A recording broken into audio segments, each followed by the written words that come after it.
30,000 housing units sa iba't ibang bahagi ng bansa ang ipinamahagi ngayong araw. Target din daw ng gobyerno na gumawa ng malakondo na pabahay. Para bigyan ng mukha ang balita, Mobile Journal Julie Baiza. Pinag-aaralan ng administrasyon ni Pangulong Bongbong Marcos na magtayo ng mga mid-rise at high-rise housing units para matugunan ang mahigit 6.5 million housing backlogs o kakulangan ng tahanan. Siguro mas efficient gagawa tayo ng mid-rise na tinatawag.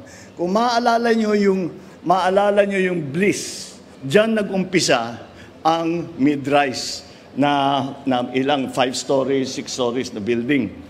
At mukha namang maganda at marami talagang kumuha, nagkaroon sila ng sarili nilang tirahan.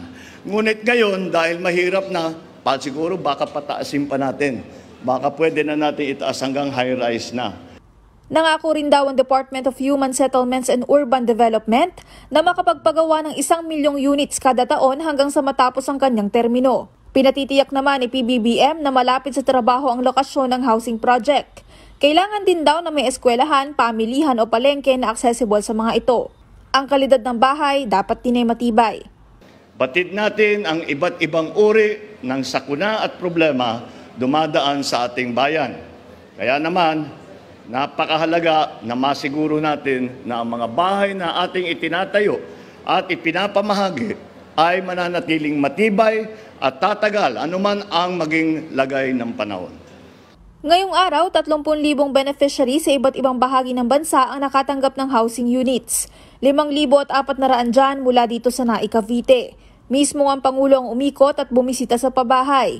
26 square meters ang floor area at may 8 square meters na service area sa likuran.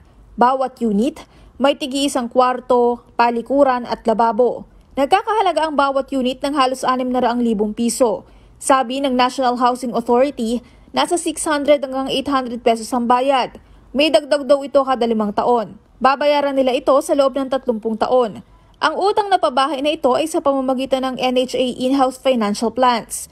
Paalala nila, bawal ibenta ang bahay dahil illegal ito. Si PBBM may mensahe rin sa mga bagong housing unit owners. Sa aking mga minamahal na kababayan, maging paalala nawa ang inyong bagong bahay na may maliwanag na umagang laging nag-aantay sa inyo. Mobile Journalist Julie Baiza, hatid ang mukha ng balita. Gusto mo bang lagi kang updated sa mga balita? Aba, ay simple lang.